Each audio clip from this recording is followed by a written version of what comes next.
The air in Precinct 8 was thick, not just with stale coffee and old paper, but with a cold, creeping silence that veteran officers learned to dread more than a shootout. It was 3:17 a.m. A quiet Tuesday, the kind of night where you could hear the neon hum of the vending machine down the hall. Detective Sergeant Elias Thorne, a man whose graying temples matched the exhaustion in his eyes, sat hunched over his desk. He was nearing the end of a double shift, trying to mentally checklist the 47 reasons he shouldn't have taken this job. The reasons always started with the paycheck and ended with the nightmares. Thorne specialized in the cases no one else wanted, the missing persons who vanished without a ripple, the suicides that felt wrong, the cold files that had grown heavy with dust and despair. He was currently staring at a missing persons report. Amelia Voss, 24. Vanished from her apartment complex's basement laundry room 2 days ago. No forced entry, no struggle, just a dropped basket of clean clothes and the whoosh of a door closing. The precinct door whooshed open, and Officer Jenna Ruiz strode in, her boots clicking sharply on the linoleum. Ruiz was new, sharp, and still carried the hopeful, if slightly naive, energy of someone who believed in justice. "Sarge, they just brought in something strange," she said, her voice low. From the Voss scene. ESU was doing a final sweep of the utility tunnels nearby. They didn't find the girl, but they found this. Ruiz placed an evidence bag on Thorne's desk. Inside, nestled on a layer of cotton padding, was not a weapon, not a piece of clothing, and not a trace of blood. It was a small, meticulously carved wooden toy. It looked like an old-fashioned marionette head, about the size of a golf ball, with wide, vacant eyes and a fixed, unsettling smile. It was made of dark, smooth wood, maybe oak, maybe something heavier. A doll's head? Thorne picked up the bag, tilting it under the harsh desk light. "Kids play in the tunnels, Ruiz. Could be nothing." "It's not nothing, Sarge," Ruiz insisted, pulling out her notepad. "The ESU tech said the tunnel it was found in was sealed with concrete and had to be broken into. No access for decades. And look at this." She pointed to the base of the wooden neck. Scratched into the smooth grain, almost invisible unless you looked closely, was a single symbol, an inverted capital, with a small, perfect circle directly beneath its apex. Thorne felt a familiar, sickening lurch in his gut. He'd seen that symbol before. 10 years ago. "The Maxwell case," he muttered, his fingers tightening on the plastic. The Maxwell case was the cold file he hated most. A family of 4 disappeared from their suburban home in 2015. No ransom note, no signs of a struggle. Just an empty house and, tucked inside the youngest child's sandbox, an identical, carved wooden head with the same inverted, symbol. The case was closed as a mass disappearance, but Thorne knew better. "That symbol means something, Sarge," Ruiz pressed, her brow furrowed. "I ran it through the occult database. It's not a common satanic sigil, but it's listed in a 1920s German treatise on the silent architects." Thorne looked up, his eyes suddenly sharp. The silent architects. The text claims they are beings, or maybe a collective, that don't kill in the traditional sense. They rearrange things. They take people who are close to a liminal space, a basement, an attic, a crawlspace, and they don't leave a body. They just take the architecture of the person away. A shudder went down Thorne's spine. Take the architecture of the person away. "And the wood carving?" he asked, his voice barely a whisper. Ruiz swallowed. "The treatise calls them offerings. A calling card left only when the architect has successfully completed a design. In the case of Amelia Voss, the liminal space was the laundry room. A basement. Just like the utility tunnels, a space between the earth and the city. Get that toy to forensics, Ruiz.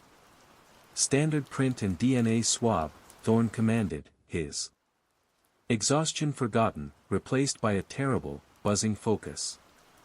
Then pull the Maxwell file. I want every single detail of that case cross-referenced with Amelia Voss's disappearance. Everything." He looked at the wooden head one last time. The fixed, smiling eyes seemed to be looking back, and for a terrifying moment, Thorne felt like he was looking into the empty, waiting darkness of a doorway that had just opened, promising not a resolution, but a terrifying, intricate, and deeply wrong design. The hook, the sudden appearance of an identical, unsettling artifact connects a new missing persons case to a decade-old, unsolvable disappearance, suggesting a systematic predator who leaves no trace but a macabre calling card linked to an obscure, horrifying occult reference about silent architects who take the architecture of the person away. Thorne hadn't been able to leave the precinct. The wooden head, now bagged and tagged for forensics, seemed to emanate a static charge that kept him glued to his desk. He was knee-deep in the dusty files of the Maxwell case. The Maxwell disappearance was chilling in its simplicity. One morning, the neighbor's kid noticed the paper hadn't been picked up. Police found the door unlocked. Inside, the house was immaculate, almost disturbingly so. Dinner dishes washed, beds made. 4 toothbrushes still wet in the holder. The only anomaly was the sandbox in the backyard, where the first wooden effigy had been found. 4 people. Gone. No struggle. No forced entry. Just, clean. Ruiz slid a steaming mug of black coffee onto his desk, the good, strong kind that could dissolve metal. She sat down opposite him, her face grim. Forensics is back, Sarge. No discernible prints on the wood. No human DNA either, though they found trace amounts of something that looks like tree sap, but from a species they can't identify. Thorne nodded, already expecting it. And the wood itself? They ID'd it as a type of ironwood, incredibly dense. It's not native to the state. It grows primarily in remote, deep forests hundreds of miles north. Not the kind of wood you buy at a hobby store. Someone went to a lot of trouble to carve a tiny toy, Thorne murmured, flipping a photo of the Maxwell's living room. The silent architects. You said they take people from liminal spaces. Where was the Maxwell's liminal space?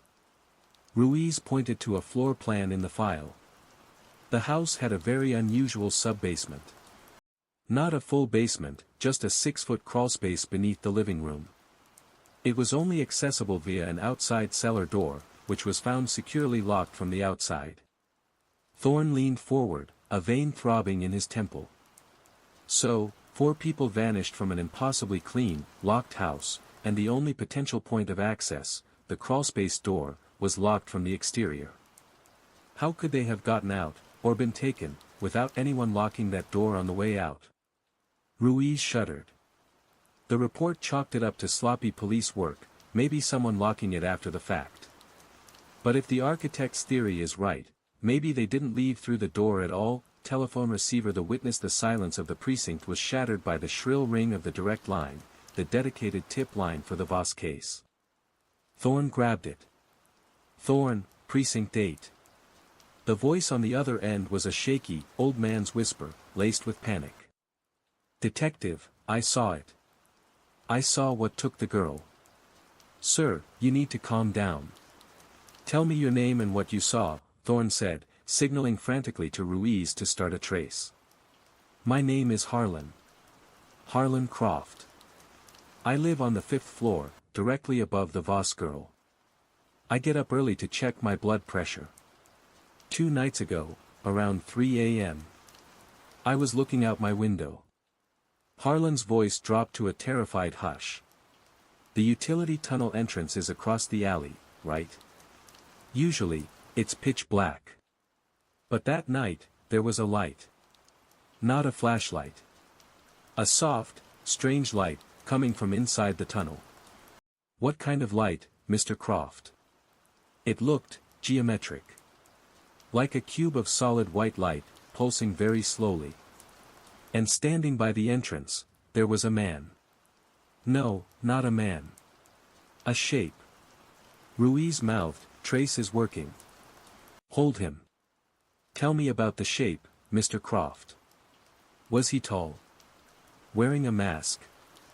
Thorne kept his voice level. He wasn't tall. He was average. But he didn't move like a person. He moved like a badly jointed puppet. no fluidity.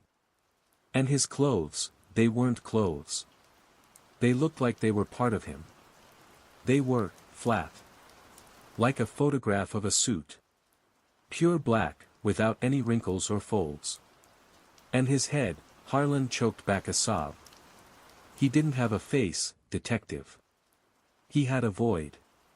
Just a smooth, black space where his features should be. Like a canvas that hadn't been painted yet. And he was holding something. What was he holding? The trace alarm blared softly on Ruiz's terminal. Got him, Sarge. He's calling from a payphone 3 blocks away. Harlan's final words rushed out, desperate and terrified. He was holding a piece of wood, detective. A huge, thick plank. And he was dragging it toward the tunnel. But it wasn't just wood. It was the door, detective. He was dragging the door. The line went dead with a decisive, chilling click. Thorne slowly put the receiver down, his heart pounding. He was dragging the door. What the hell does that mean, Ruiz? Ruiz was already pulling up maps. It means we go to that payphone, and then we go back to the tunnels, Sarge. Right now. That witness saw something impossible, and he's terrified. As they geared up, Thorne grabbed his flashlight. The wooden head on his desk suddenly felt heavier, the blank eyes mocking him. The architects don't kill in the traditional sense. They rearrange. The witness saw a flat, faceless figure dragging a piece of wood that was somehow also a door. The unsettling reality of the Maxwell case had just slammed into the Voss investigation. What if the doors and walls of this world are only temporary forms? Thorne and Ruiz arrived at the payphone location first.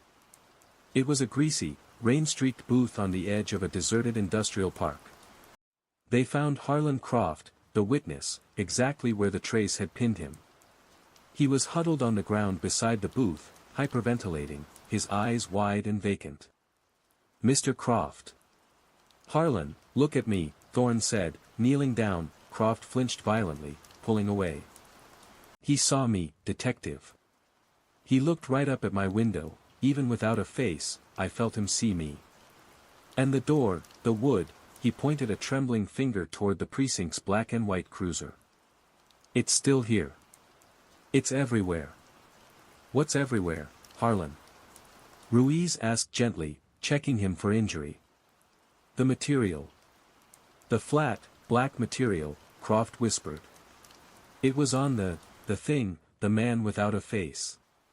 And when he dragged the door, the wood didn't look like wood. It looked like thick, wet paper. And it was all covered in that flat black, like the world hadn't finished loading. Thorne exchanged a look with Ruiz. The man was clearly in deep shock, perhaps suffering a psychotic break, but his details were too specific, too aligned with the disturbing, silent architect's theory. We're going to get you somewhere safe, Harlan, Thorne said, helping him stand. Ruiz, call for backup and an ambulance. Then meet me at the tunnel entrance. I want to see this material, flashlight inside the sealed tunnel. Minutes later, Thorne was back at the utility tunnel entrance in the alley behind Amelia Voss's apartment complex. The ESU team had used pneumatic drills to create a jagged hole in the old concrete seal, the entrance that had supposedly been closed off for decades. Thorne squeezed through the opening into the oppressive darkness. Ruiz followed, her breath hitching slightly. The air inside was freezing, far colder than the damp autumn night outside, and tasted metallic, like copper and dust. Thorne swept his powerful flashlight beam across the walls. The tunnel was old, brick-lined, and surprisingly well-maintained, save for thick layers of grime.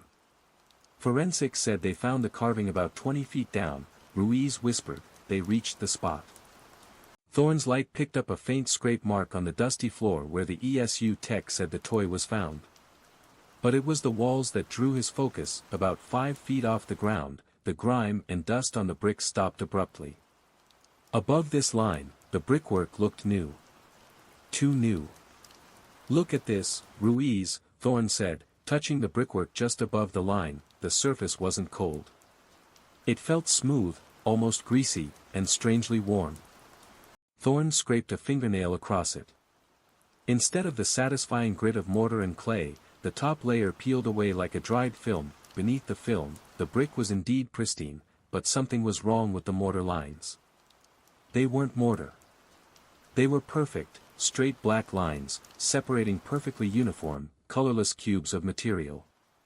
It was mathematically precise, lacking the imperfections of human-laid brickwork. The material, Ruiz breathed, her voice shaking. The flat black. It's like someone laminated the tunnel walls with a perfect, unervingly new skin. Thorne tracked the new material with his light. It covered the ceiling and the top half of the walls, extending back into the deeper, twisting recesses of the tunnel. This isn't a repair job, Ruiz. This is an installation, Thorne said, his voice flat with rising terror. It's like the walls were rebuilt, not with stone, but with some kind of manufactured structure. He moved deeper, following the cold draft. The air grew colder, the light weaker, the flat black material dominating the architecture. Then, he saw it. Tucked into a recessed section of the wall, where the new black surface met the old, dusty brick, was a small, almost invisible seam. It was a joint, where one square of the black material ended, and another began. Thorne pulled out his police knife, his hand shaking, and inserted the tip into the seam. He levered it gently. The material creaked, not like wood or stone, but like the stiff bending of heavy cardboard, and then, a tiny section of the wall, about a foot square, moved. It shifted inward, revealing an eye-watering, brilliant white light pouring from the gap. The light was silent, stark, and utterly alien. Thorne froze, his breath catching in his throat. "Sarge." Ruiz whispered, her hand instinctively going to her sidearm. Thorne pulled his knife back. The section of the wall snapped shut instantly, silently. The light vanished. "That wasn't a wall, Ruiz," Thorne whispered, sweat beading on his forehead despite the cold. "That was a shutter. A panel. And whatever is back there, it's not a person. It's building something. And Amelia Voss is the material." He looked back at the seam, now indistinguishable from the rest of the flat black surface. He had just briefly opened a door into whatever reality the silent architects inhabited. They don't leave bodies. They just take the architecture of the person away. "We're getting out of here. Now," Thorne ordered, backing away rapidly. "We need to figure out what this material is before we touch anything else. If they can rebuild a tunnel wall overnight, what else can they change?" Back at Precinct 8, the strange wooden carving, the offering, was proving to be the only piece of tangible evidence in a case rapidly spiraling into the metaphysical. Thorne had instructed forensics to apply chemical solvents to the ironwood, hoping to reveal any hidden inscriptions or adhesives. Ruiz, meanwhile, was buried in the German treatise on the silent architects. The text, originally published in 1928, was dense, poetic, and utterly terrifying.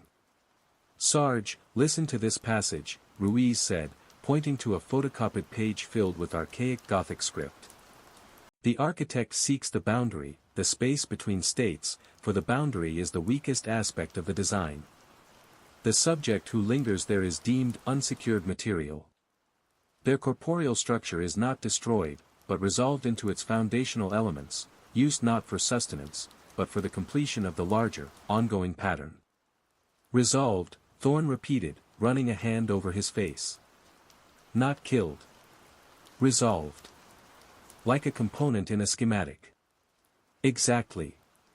The treatise implies that the architects exist in a state of hyperreality, where the physical laws we observe, like gravity, or the permanence of a wall, are merely suggestions. They operate by geometric translocation. They don't move through doors, they reconfigure the space around them to create an instantaneous pathway." Thorne remembered the witness's account, the flat, faceless figure dragging the door, which looked like wet paper. The wooden toy, the offering, Thorne theorized. It's not a signature. It's a calculation. It's how they mark the completion of the resolution and the integrity of the new pathway. Just then, Dr. Keller, the lead forensic analyst, burst into the office, his face pale and his usual academic composure completely gone. "Detective Thorne. The wood. It's reacting to the solvent, but not how we expected." Thorne and Ruiz rushed to the lab. The small wooden head was submerged in a clear chemical solution. As they watched, the dense ironwood began to soften, not dissolving, but spreading out like ink on blotting paper. The color leached away, turning the entire solution a murky, unsettling gray. "What is that?" Ruiz whispered. "It's not wood," Keller stammered, pointing to the bottom of the beaker. The ironwood was just a shell. A casing. When the solvent stripped away the organic material, it revealed the core. Lying at the bottom of the beaker was a small, geometrically perfect, six-sided crystal. It was obsidian black and completely opaque, but somehow, it was radiating the faint, cube-shaped white light Thorne had seen in the tunnel. "This is impossible," Keller muttered. "The density is off the charts. It's not a natural mineral. It's structured." Thorne picked up the beaker with tongs. The crystal was heavy, cold, and pulsed with a slow, internal rhythm. "This is the blueprint," Thorne said, his voice quiet but authoritative. "This is what they use to build their pathways and resolve their victims. Get a clean sample of the flat black material from the tunnel, Keller. I want to see if this crystal's energy signature matches whatever is inside that strange wall." The late shift the next 24 hours were a blur of dead-end leads, paranoid witnesses, and cryptic text. Thorne found himself obsessed with a specific detail from the Maxwell file, the locked crawlspace door. That he looked at the floor plan of the Voss apartment and saw the structural similarity. The laundry room was directly above a rarely used utility space. It was 4 a.m. Thorne was alone again, surrounded by evidence bags and fear. He was tracing the floor plans when his old partner, Detective Leo Vargo, a good-natured officer long retired, walked into the office. Vargo had a bad habit of stopping by late when he couldn't sleep. "Thorne, you look like you've seen a ghost," Vargo said, pouring himself a cup of coffee. "Worse than a ghost, Leo. I've seen an architect." Thorne quickly summarized the Voss case, the artifact, and the unnerving black material in the tunnels, carefully omitting the more fantastical, faceless man and geometric-like details. Vargo listened, sipping his coffee, his brow furrowed. A missing persons case connected to the old Maxwell family disappearance, and a strange, manufactured material. Sounds like someone's playing a very complex game, Thorne. Vargo paused, his eyes drifting over the cluttered desk before landing on the Maxwell file's floor plan. "Wait a minute," Vargo said, pointing to the crawlspace access. "The exterior door was locked from the outside, right?" "Yes, Leo. That's the part that broke the case," Thorne confirmed. Vargo leaned in, his voice dropping. "But that's not what I remember, Elias. The rookie on the scene, a kid named Stevens, told me something he never put in his report. He was too embarrassed." "What was it, Leo?" "Stevens said that when they found the house, the door to the crawlspace was locked. But the key to that lock, it wasn't missing. It wasn't on the Maxwell's keychain. It was inside the keyhole on the exterior side, perfectly inserted. Like someone had locked it, and then simply left the key in the lock." Thorne felt the precinct spin around him. "But, why would a predator lock the door and leave the key?" Vargo finished his coffee, his gaze fixed on Thorne. "Maybe the architect didn't leave the key for us, Elias. Maybe the architect left the key because it didn't need it anymore. Maybe it left the key because, wherever it went, that door no longer exists." The thought was a paralyzing, cold shot of pure dread. The resolution wasn't just taking the person, it was resolving the space and function they occupied. The door was no longer a door, and the key was now useless. Amelia Voss, the basement, the tunnels, the black material, it wasn't a crime scene. It was a construction site. Dr. Keller's forensics team managed to extract a small, square chip of the unnaturally smooth, black material from the utility tunnel wall. It was delivered to Thorne in a secure, vacuum-sealed container. The analysis is baffling, Detective, Keller reported, his voice tight. At a molecular level, it defies classification. It's not polymer, metal, or glass. It's a pure, carbon-based structure, but the crystalline lattice is perfect, no impurities, no defects. It's too flawless to be natural or human-made. It's like looking at a computer-generated rendering of material, not the material itself. Thorne placed the obsidian black crystal, the blueprint, next to the new sample. Did you test the energy signature? Keller activated a small handheld device. When pointed at the black chip, the device remained silent. When pointed at the crystal, it emitted a low, powerful hum and a rapid sequence of beeps. The crystal pulses with a high-frequency, non-ionizing energy, Keller explained. It's subtle, but present. Now watch this. Keller carefully placed the black chip directly onto the crystal. The moment they touched, the black material chip began to vibrate. The handheld device flared, shrieking with an overwhelming energy surge. The chip is absorbing the crystal's energy. Keller shouted, pulling them apart instantly. It's like the crystal is the battery, and the black material is the circuit board. And the energy signature matches a known phenomenon, one that's usually only detected during massive seismic or structural stress tests. Structural stress. Thorne frowned. Like what? Like the very moment a building is being demolished, or when tectonic plates shift. But this is happening here, in miniature, between these two objects. The architects are literally engineering spatial destruction on a fundamental level. Thorne stared at the materials. The crystal was the plan, the black material was the build. And somewhere out there, Amelia Voss and the Maxwell family had been resolved, dismantled into components for this terrifying construction. The keyhole. Thorne returned to the Maxwell file, his mind racing with Vargo's chilling detail.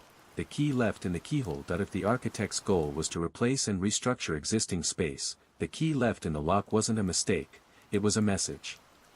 A symbol of obsolescence. The door, having been resolved, no longer required a key. He pulled up the photos of the Voss apartment complex again. The missing girl, Amelia, lived on the first floor.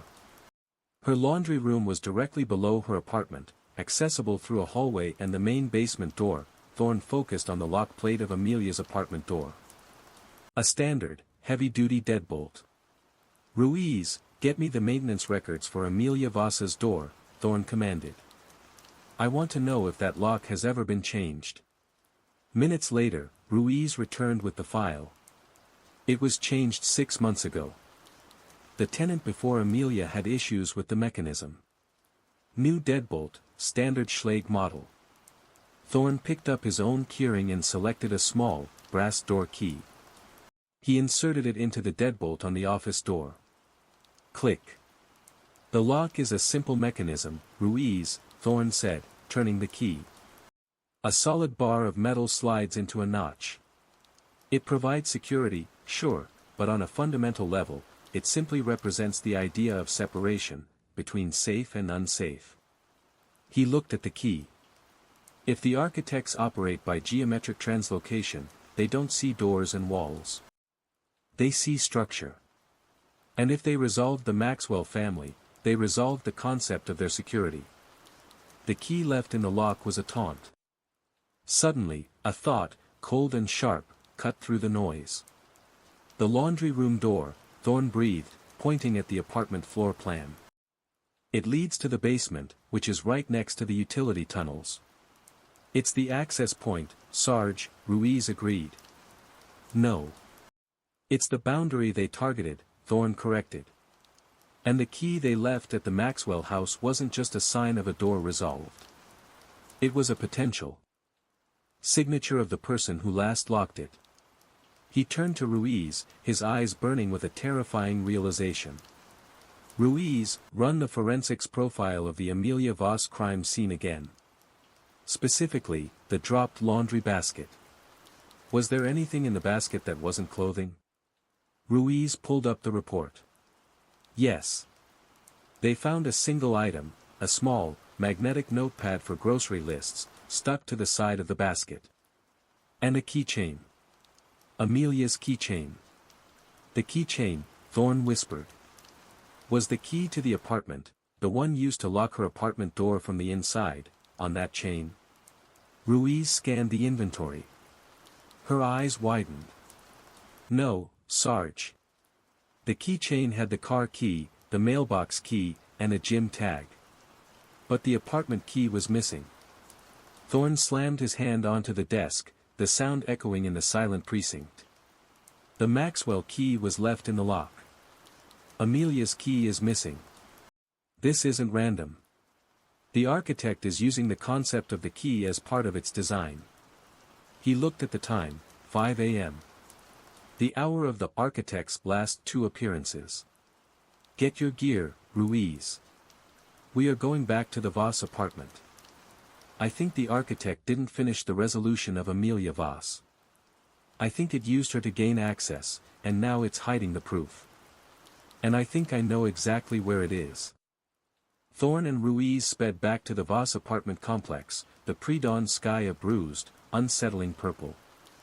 The moment they stepped into the main hallway of Amelia's floor, Thorne felt the shift. It was the same unnatural coldness he'd felt in the utility tunnel, but diluted, a faint residual chill clinging to the air. It's been here, Thorne muttered, drawing his weapon. The cold is spreading. It's an energy drain. They moved silently down the hallway. Thorne stopped in front of Amelia Voss's apartment door. The deadbolt lock, the one he had just been analyzing, looked perfectly normal.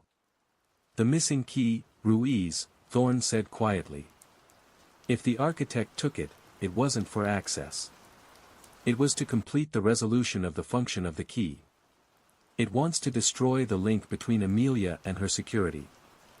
Thorne carefully examined the keyhole of the deadbolt.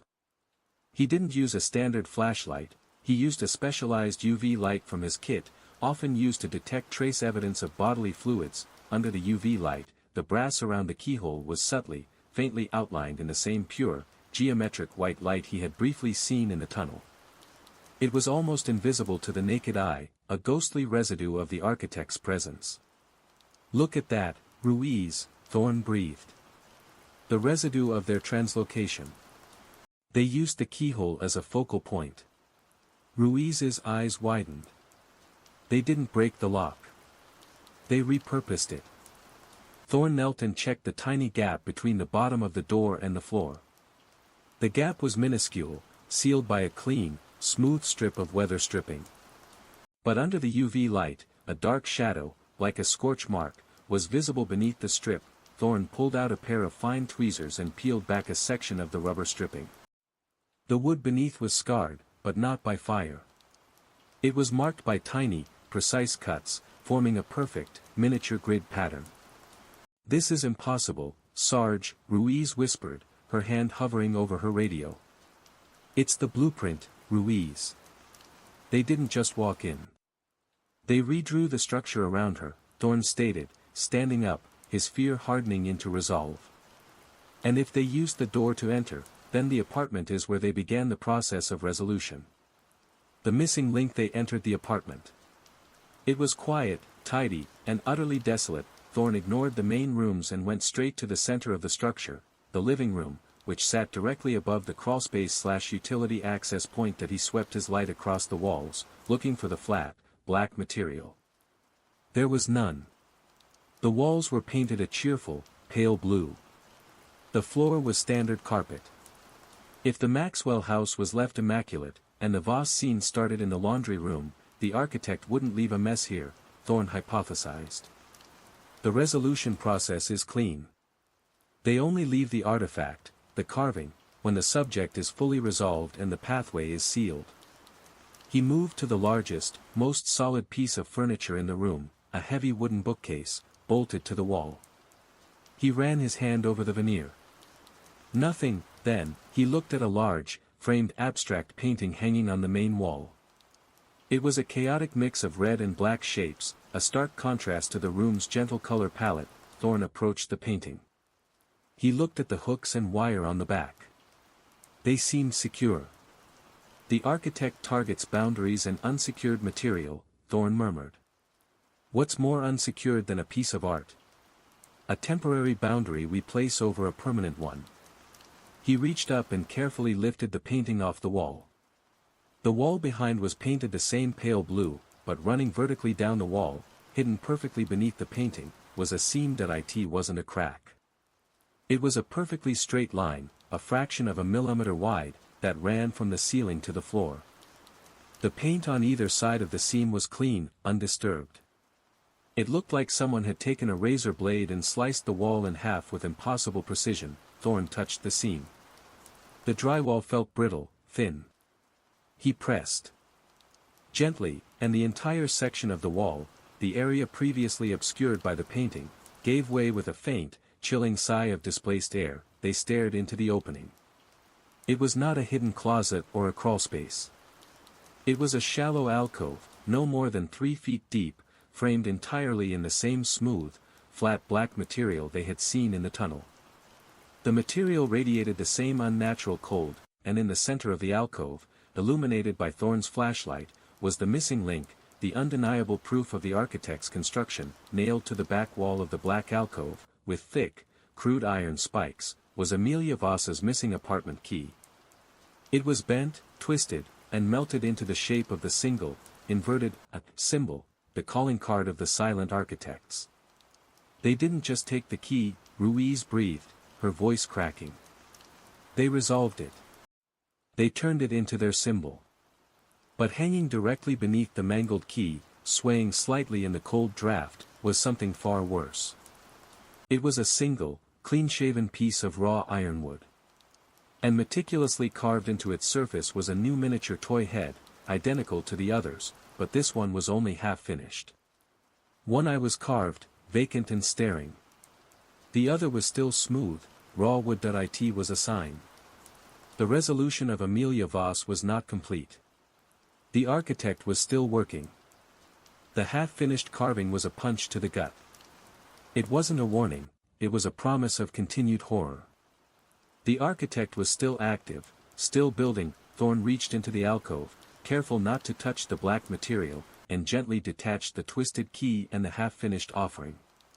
The raw ironwood felt warm, almost feverish, in contrast to the freezing black alcove. The Maxwell case had a complete offering, 4 people resolved, Thorne said, his voice strained. Amelia's carving is half-finished. Why? Ruiz looked into the shallow, unsettling space. The treatise, Sarge. It said the architect targets material at a liminal space. Amelia was in the laundry room, the boundary between clean and dirty. But the resolution might be multi-stage.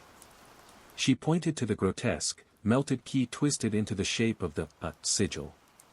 The key represents her security and the boundary of her home. The architect resolved the boundary first. Now it's working on the subject. Thorne placed the objects in an evidence bag. If the key is resolved, and the subject is half resolved, it means Amelia is still in a transitional state. She might not be dead. She might be. He couldn't finish the word. Structure. Suddenly, the smooth, black material lining the alcove began to emit a low, resonant thrumming sound. It wasn't loud, but it vibrated deep in their chests. The temperature in the small space plummeted instantly, sucking the air from their lungs. Sarge, the material is active. Ruiz gasped, stumbling back. Thorne pulled his service weapon, pointing it into the alcove. As the thrumming intensified, a distortion appeared in the center of the black panel, directly where the key had been nailed. It wasn't a reflection, it was a shift in the air itself, like heat rising from pavement, only cold. The distortion solidified into a perfect black square that seemed to absorb all light, becoming an absolute void. From the edge of the void, a sound emerged, a high-pitched, abrasive scraping, like metal being dragged over slate. It was the sound of something building itself, of material being forced into a new, unwelcome shape. Get out. Now. Thorne roared, shoving Ruiz toward the door. He backed out, never taking his eyes off the void. Just as he reached the living room, the black square shifted. It didn't open like a door, it seemed to peel away from the center, revealing the dazzling, geometric white light from the tunnel, but intensified 100-fold, and standing in the blinding light, filling the opening, was the figure described by the witness, the faceless, flat shape. Its suit was matte black, devoid of texture or reflection, and its limbs moved with that sickening, jointed stiffness that it raised one hand, a flat, unjointed paddle, and pointed directly at Thorne. There was no sound, but Thorne felt a crushing, mental weight, a silent command to stop moving. Thorne fired 2 rounds. Blam! Blam! The bullets hit the black material of the figure's chest. They didn't penetrate. They didn't even splatter. They simply vanished. There was no hole, no mark, only the immediate cessation of the material where the bullet should have been. The rounds had been resolved. Thorne sprinted backward as the figure took an impossibly swift, jerky step forward. The movement wasn't a walk, it was a slide. Ruiz, recovering quickly, slammed the painting back over the alcove, shielding the opening.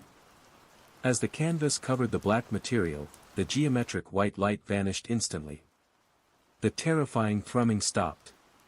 The cold air rushed out, leaving the room merely normal cold silence. Absolute, paralyzing silence. Tactical retreat. Thorne stood panting, his weapon still raised. Ruiz. Did you see it? I saw the light, Sarge. And the shape, she choked out. It's not flesh. It's structure. And the bullets, they were resolved. Thorne finished for her. They turned our solid metal into nothing. This thing isn't vulnerable to kinetics. He looked at the painting, now innocently covering the doorway to another dimension. The painting acted as a shield. Maybe not the canvas itself, but the concept. The representation of the wall, the boundary we accept. We just fired at a being that can resolve matter and uses people as structural components, Ruiz whispered. We need to call the feds, the Pentagon, someone who deals with dimensional anomalies. The moment we tell anyone outside this room about the silent architects and the faceless man, we lose the case, Ruiz, Thorne said, holstering his gun. His mind was working with desperate speed. They'll label us unstable, and the architect will keep building. We have to finish the resolution ourselves. We need to find Amelia before the half-finished carving is complete. He looked at the half-finished ironwood head in the bag. If the crystal is the blueprint and the black material is the structure, the carving is the tally. When the other eye is carved, Amelia is gone forever, fully integrated into their design. Thorne looked around the apartment, then down at the floor. The living room floor, directly above the crawlspace. The architects target the boundary. Amelia was taken in the laundry room, but she was resolved here, in her home, the ultimate symbol of security. We can't fight the structure, Ruiz. We have to unbuild it. How, Sarge? We can't even touch the material. By finding the weakest boundary, Thorne said, his eyes fixed on the floorboards. The substructure. The place where the human world meets the raw earth. We're going back into the utility tunnels, Ruiz. But this time, we're not looking for a door. We're looking for the foundation. Thorne and Ruiz descended back into the freezing darkness of the utility tunnels, this time armed not just with weapons, but with geological and structural testing equipment borrowed hastily from ESU. They moved past the spot where the first carving was found, deeper into the unnaturally cold, flat black architecture. Thorne held the handheld energy signature reader. It was quiet until they reached the section where the black material dominated the walls and ceiling. Suddenly, the device started screaming, the same high-frequency, structural stress alarm that Dr. Keller had observed. We're directly under Amelia's apartment, Ruiz, Thorne said, checking the map on his phone. This entire section is a high-energy zone. The structure is constantly shifting, constantly resolving. They focused their search on the floor. Unlike the walls, the floor of the tunnel was still rough, damp earth and old brick. It was the least resolved surface, the ultimate boundary between the man-made city and the raw, unpredictable geology beneath. Ruiz deployed a ground-penetrating radar, GPR, unit. It scanned the floor, sending a signal back to a small monitor. The screen showed the expected subterranean anomalies, old pipes, concrete rubble, and a few minor sewer lines. Nothing unusual, Sarge, Ruiz reported, disappointment heavy in her voice. Just standard tunnel junk. The architect doesn't build with junk, Ruiz. It builds with precision, Thorne countered. He pointed the screaming energy reader at the ground. The highest spike in energy wasn't around the black walls, it was centered on a single, seemingly unremarkable patch of damp earth near a rusted-out ventilation shaft. Scan that spot, Thorne ordered. Ruiz moved the GPR over the location. This time, the image on the screen was radically different. Beneath the damp earth, there wasn't a pipe or rubble.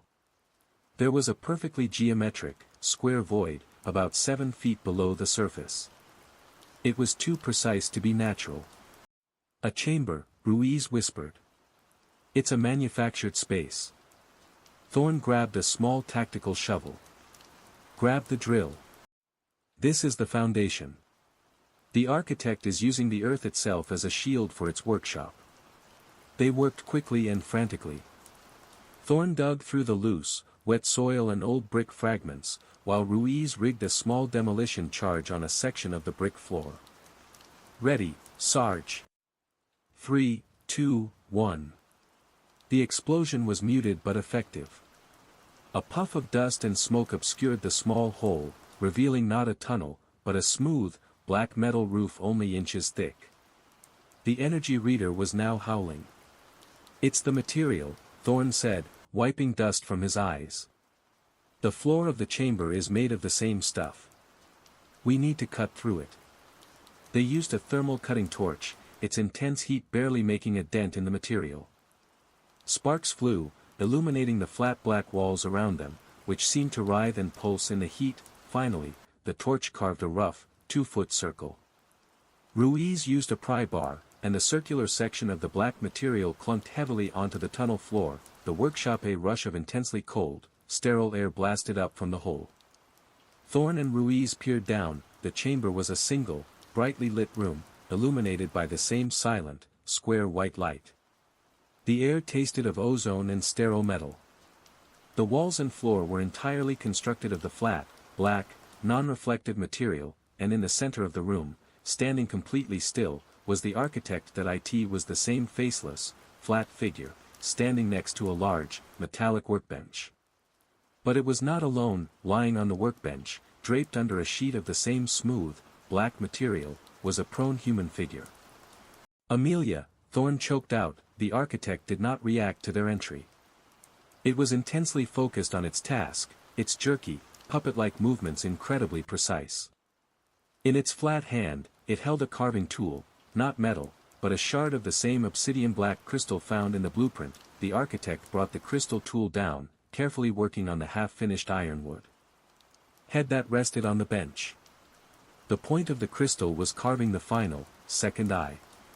It's finishing the offering, Thorne hissed. The resolution is moments away. Thorne gripped his gun, knowing conventional bullets were useless. He looked at the sheet covering Amelia. Ruiz, the GPR. Can we overload it? Can we destabilize the structure? Ruiz, her face a mask of determination, aimed the GPR antenna into the hole. The energy signature is too high, Sarge. It'll feed back and blow out the circuits. Do it. Thorne yelled. We need a diversion. Ruiz slammed the GPR trigger. The machine screamed, its sensors overloaded by the high-frequency energy. The noise made the architect freeze. For the first time, the faceless shape turned its flat head toward the hole, its void-like visage giving Thorne a sense of absolute, cold calculation. The architect slowly raised its hand, the unjointed paddle shape. It wasn't pointing at them. It was pointing at Amelia Voss, lying on the table, and then, a section of the black material on the workbench, right beneath Amelia, began to thrum and shift, pulling taut like stretched skin. The architect was not trying to attack them. It was accelerating the resolution. The sudden, high-pitched wail of the overloaded GPR unit served its purpose, distraction. The architect, focused solely on the internal geometry of its construction, paused its work on the carving and turned its attention to the external auditory intrusion. Thorne saw his chance. The sheet, Ruiz. Target the sheet. He knew the architect was impervious to kinetic force, but the sheet covering Amelia was made of the same flat, black material. If the material was a circuit board, maybe an overwhelming thermal shock could break the current. Ruiz grabbed the thermal cutting torch they had used to break through the floor and plunged the flaming nozzle through the hole. She aimed for the black sheet draped over Amelia's form. The intense, focused heat of the torch met the unnaturally cold material. There was no fire, but an immediate, sickening reaction. The sheet didn't burn, it shattered. The black fabric exploded outward in a cloud of fine, crystalline dust, revealing Amelia Voss beneath. She was terrifyingly still, but she wasn't completely naked. She was clothed in a simple white slip, lying on a slab of smooth, gray stone that appeared to be the workbench itself. The architect let out its only vocalization yet, a dry, grating shriek, like two perfectly polished stones rubbing together. It wheeled around, its flat head focused on the now exposed human body. The architect raised its hand again, but this time, it did not point at Amelia. It pointed at the section of the black wall beside the workbench. The material rippled, and a new, square void of white light instantly opened. It's escaping. Or calling for help. Thorne yelled that he saw the half-finished carving resting beside the crystal tool. The architect's distraction had bought them precious seconds. Thorne dropped his weapon, knowing it was useless, and plunged his body headfirst through the jagged hole in the tunnel floor, scraping his shoulders on the rough brick. He landed hard on the sterile black floor of the chamber. The subject structure. Thorne ignored the faceless architect, which was now retreating toward the newly opened light void, and rushed to Amelia. She was cold, her skin a mottled gray, and she was breathing barely at all. But what truly horrified Thorne was not her temperature, it was the perfection of her structure. Her body was too straight, her limbs too neatly aligned. Her hair lay on the slab in unnaturally perfect, unmoving strands. It was as if her human form had been tidied and prepared for installation. Thorne grabbed her wrist. It was stiff, almost brittle. Ruiz. She's resolving. Her structure is becoming rigid. He looked wildly around the cold, black chamber. The architect was now halfway through the white light void, its flat black shape seeming to compress into a two-dimensional silhouette. Thorne spotted the ironwood carving. The architect had been carving the final eye, the symbol of completion. The second eye socket was already carved, a chillingly blank orb, but the architect's crystal tool had been interrupted before the final pupil could be defined. The resolution is tied to the carving. Thorne screamed. We have to break the link. He grabbed the half-finished wooden head and the crystal tool. The crystal was heavy, humming with residual energy. He looked at the ironwood head in one hand and the crystal in the other. The architect seeks the boundary, the weakest aspect of the design. The wooden head represented Amelia's resolved form, the final component. The crystal was the plan. Thorne focused on the half-finished carving. The flaw, the boundary, was the smooth, uncarved wood of the second pupil. With a desperate, guttural cry, Thorne raised the obsidian crystal tool and slammed its sharp edge not into the smooth wood, but into the carved, finished eye of the wooden head. The moment the crystal pierced the carved wood, the effect was cataclysmic. A blast of pure, raw energy erupted from the carving, hitting Thorne like a physical hammer and sending him flying back against the black wall. The entire chamber shuddered violently. The unnaturally flat walls bulged and cracked. The black material began to peel away, not neatly, but violently, revealing the wet, rough brick of the utility tunnel walls beneath. The illusion, the structure, was failing. The architect, now a mere shadow in the white light void, turned back and raised a flat hand in a gesture of pure, silent fury. The light around it intensified, becoming a blinding, obliterating column, but it was too late. The gray color instantly drained from Amelia's skin, replaced by the warm flush of life. She took a deep, ragged, gasping breath. Her perfect posture collapsed, her limbs falling into the messy, glorious sprawl of an unconscious human being. The resolution was reversed. The structure was broken, the faceless figure in the void paused for one final second, its black silhouette twitching like a broken film reel, and then, with a silent, final snap, the white light vanished, and the section of the wall sealed instantly, becoming seamless, cold black material again. The architect was gone. De dung doak ton bo chuk nong qua tat ca kakung dung, he bat che du hot dong tren kakung dung Gemini. The silence that descended upon the utility chamber was profound, broken only by Amelia Voss's ragged, life-giving gasps and the distant sound of sirens. Ruiz, having recovered from the GPR feedback, was calling in a full emergency response. Thorne, bruised and aching, crawled back to Amelia. The ironwood carving, now broken and split, lay beside the crystal tool. The violent energy discharge had broken the artifact, but saved its intended material. Ruiz slid down through the hole, checking Amelia's vital signs with frantic precision. "She's alive, Sarge. Cold, shallow breathing, but alive. We need to get her out now." As they carefully prepared Amelia for extraction, Thorne surveyed the damage to the chamber. The sterile black walls were no longer smooth. They were fractured, bubbling, and receding. The architect's temporary structure was collapsing, melting back into the permanent, rough reality of the old brick tunnel. The workbench where Amelia had lain, the smooth gray slab, was now dissolving into a pile of granular, nondescript dust.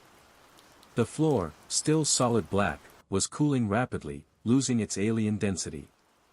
"The structure is failing, Ruiz," Thorne noted, pointing at the collapsing material.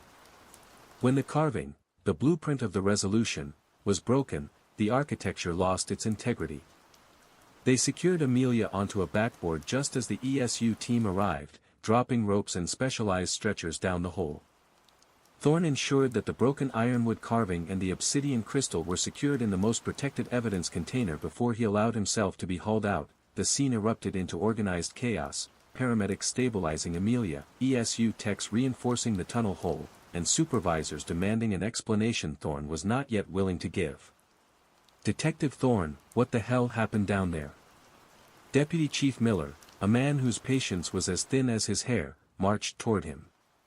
"We have an officer-involved shooting report, unauthorized use of demolition equipment, and a missing person found hypothermic in a sealed-off tunnel. I want answers, and I want them now." Thorne, covered in dust, sweat, and a terror he couldn't shake, looked Miller straight in the eye. "It was a complex kidnapping operation, Chief.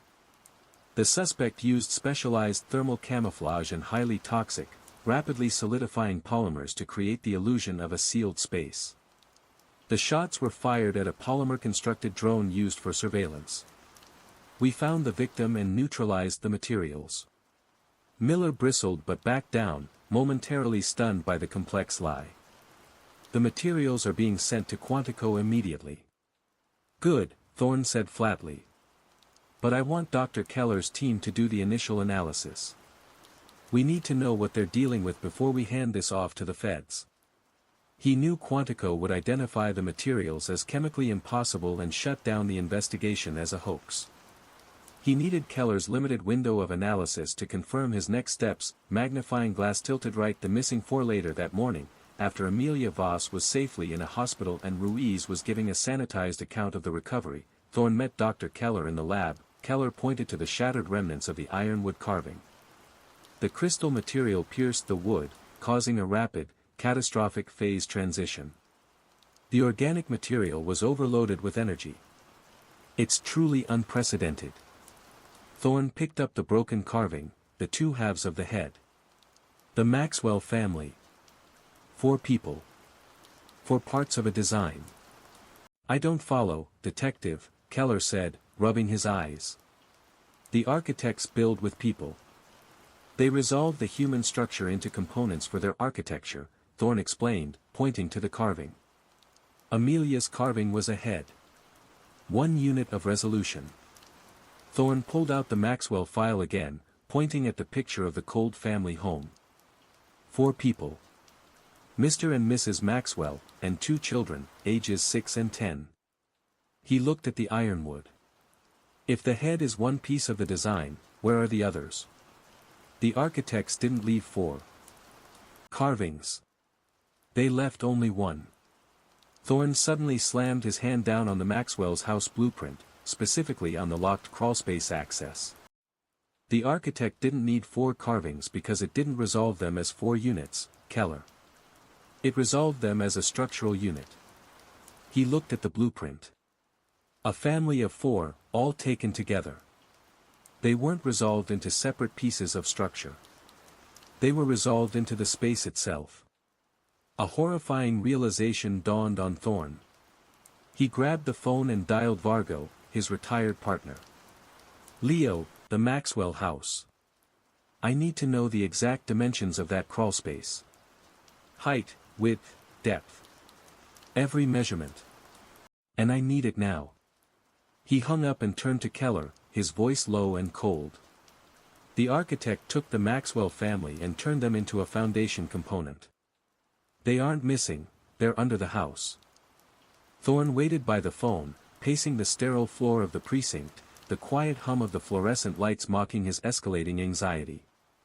Ruiz watched him, meticulously cataloging the shattered ironwood and the ominous obsidian crystal. The phone rang. It was Leo Vargo. Elias, I pulled the original site survey from the Maxwell house. Vargo's voice crackled over the line. The crawlspace dimensions are exact, 6 feet high, 30 feet wide, 20 feet long. Standard foundation work. Why do you need this, Elias? That house is sealed. Tell me about the floor of that crawlspace, Leo. Was it dirt, concrete, gravel? It was just rough, undisturbed earth when the house was built. But the last survey 10 years ago, after the family vanished, noted a deviation. The report chalked it up to contractor error. They found that a large section of the earth floor, directly beneath the living room, had been mysteriously paved with a highly compressed, unusual gray stone. Thorne gripped the phone, his knuckles white. What kind of gray stone? The report couldn't classify it. Said it was too dense, almost polished. They estimated the slab was about 6 inches thick. The weirdest part? The perimeter of the slab was perfectly smooth, with no mortar lines, blending seamlessly into the rough dirt. Thorne looked at the dissolved slab where Amelia had lain, the smooth, gray stone that had turned into dust when the architect's structure failed. That's it, Leo. That's the family, Thorne whispered, a profound, sickening horror washing over him. They weren't taken. They were resolved into the slab. They are the foundation now. The dimensions, the perfect density, the unnaturally smooth surface, the Maxwell family had been integrated, structure by structure, into a 6-inch thick component of the architect's greater design. The single carving left behind wasn't a tally of the individuals, it was the stamp of the completed component. Elias, what are you talking about? Are you alright? Vargo sounded genuinely concerned. I'm fine, Leo. Thank you. Stay safe. Thorne hung up, his eyes blazing with a terrifying clarity. The new design. He turned to Ruiz, placing the blueprint crystal and the shattered ironwood on the Maxwell file photo. The architects don't move into buildings, Ruiz. They use the people to become the buildings. The Maxwell family became the foundational slab. Amelia was nearly resolved into a temporary wall component. They're not predators, Sarge, Ruiz said, horrified. They're structural engineers. And they are still out there, Thorne continued. The architect was interrupted, but it wasn't defeated. It simply retreated and sealed its path, waiting to try again. The black material is receding from the tunnels, but it won't be gone forever. It's latent, waiting for the next blueprint to activate it. Ruiz looked at the clock. It was 10 a.m. They had been running on fumes for days. Amelia was stable, the immediate crisis over. Sarge, we need to file the full report, however crazy. This is a threat beyond anything we can handle. No, Thorne stated, flatly. We file the fake report, complex kidnapping, polymer drone. The media storm will fade, and the feds will lose interest when they can't classify the material. He picked up the obsidian crystal. It felt cold, but heavy with power. We keep this. This is the only thing that can activate their architecture, and the only thing that proves their existence. If we hand this over, it will disappear into a government black file, and when the architect returns, no one will be ready. He looked at the crystal, then at Ruiz. We are the only two people who know the architects are real. We are officially going cold on this case, Ruiz. We're filing it as unsolvable, extreme organized crime. The Maxwell case stays unsolved. Amelia Voss's recovery is a miracle. Thorne gathered the strange evidence and tucked it into a locked safe hidden in his own office wall, far from the official evidence locker. But this doesn't end, Thorne whispered, looking at the city map pinned above his desk. The architect was working under Amelia's apartment. Where is its next target? Where is the next liminal space it needs to resolve for its structure? He pointed to a large, sprawling complex on the map, the largest, oldest public works building in the city, known for its labyrinthine sub-basements and rarely used maintenance tunnels. A place where the concepts of foundation and structure were paramount. They won't go for a single person next, Thorne theorized. They were interrupted. They need something bigger, something more stable to form the next foundation. They need a collective structure. He looked at Ruiz, the grim reality of their new secret partnership settling over them. We just opened the door to the shadows, Ruiz. Now we have to guard it. This is our beat now, the architecture of horror. Days bled into weeks. Amelia Voss was physically recovering but mentally withdrawn, unable to recall the hours spent on the architect's workbench. The official report was filed, the strange artifacts secured, and the press cycle faded. Detective Thorne and Officer Ruiz returned to their daily patrol, only now, their partnership was a clandestine operation centered on a single, terrifying truth, their focus narrowed to the old public works complex, a sprawling monument of concrete and bureaucracy. It was a perfect target, massive, structurally complex, riddled with forgotten sub-basements, and housing hundreds of employees, a collective structure waiting to be resolved. At it was 3:15 a.m., the architect's hour. Thorne and Ruiz were patrolling the public works complex perimeter in an unmarked cruiser. The complex has 4 main basement levels, Sarge, Ruiz said, reviewing the blueprints. The lowest level, sub B4, is the original 1920s foundation. It has dozens of unused pump rooms and sealed-off maintenance ducts. The boundaries are layered. The potential for resolution is massive, Thorne murmured, his eyes scanning the shadowed windows. Suddenly, Ruiz pointed to the main entrance. Sarge! That light! A faint, square patch of geometric white light was pulsing softly from a single window on the ground floor, a supply closet near the central elevator bank. It was barely visible, but unmistakable. They're starting high, Thorne observed, his heart hammering. Not the basement. They're resolving a boundary in a high-traffic zone. They parked the car and approached the supply closet on foot, moving like ghosts. The glass door was locked, but Thorne used a tool to quickly bypass the commercial lock. Inside, the supply closet looked normal, shelves of cleaning supplies, boxes of stationery. But the back wall, the partition separating the closet from the elevator shaft, was covered entirely in the flat, non-reflective black material. The surface was thrumming faintly, radiating the familiar, unnatural cold. It's not building a person into a slab, Ruiz, Thorne whispered. It's resolving the function of the building. It's turning this closet into an access point to sub B4. The black wall suddenly warped, and the geometric white light intensified, momentarily blinding them. The light focused and solidified into a black, vertical silhouette. The architect was entering the structure, hammer final stand. Thorne drew his weapon, but Ruiz grabbed his arm. No, Sarge. Kinetics won't work. We need to break the blueprint. Ruiz pointed to a small wooden block resting on the floor beneath the black material, a carpenter's wedge used to prop a door open.